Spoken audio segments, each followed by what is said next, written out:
اللہ رب العزت نے قرآن پاک میں ارشاد فرمایا مثل الذین ینفقون اموالہم فی سبیل اللہ، وہ لوگ جو رب کی راہ میں اپنا مال خرچ کرتے ہیں، کمثل حبہ، ان کی مثال اس دانے کی طرح ہے، انبتت سبع سنابل، کہ جس سے 7 خوشے نکلتے ہیں، فی کل سنبلۃ مئۃ حبہ، اور ہر خوشے میں 100 دانہ ہوتا ہے، واللہ یضاعف لمن یشاء، اللہ چاہے تو اس سے زیادہ اپنے بندے کو عطا کرتا ہے۔ قرآن مجید میں جگہ جگہ صدقہ کی فضیلت اور اس کا اجر و ثواب بیان کیا گیا ہے، اور صدقہ و خیرات کی بڑی ترغیب دی گئی ہے، کیونکہ صدقہ و خیرات کرنے سے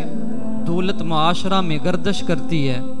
اور پھر اس سے غرباء اور فقراء کی ضرورتیں پوری ہوتی ہیں۔ حدیث پاک میں آتا ہے، تاجدار انبیاء علیہ السلام نے ارشاد فرمایا کہ صدقہ مال کو کم نہیں ہونے دیتا۔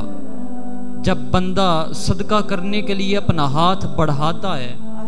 تو وہ صدقہ اللہ کے ہاتھ میں جاتا ہے، یعنی اللہ اس صدقہ کو اپنی بارگاہ میں قبول کر لیتا ہے،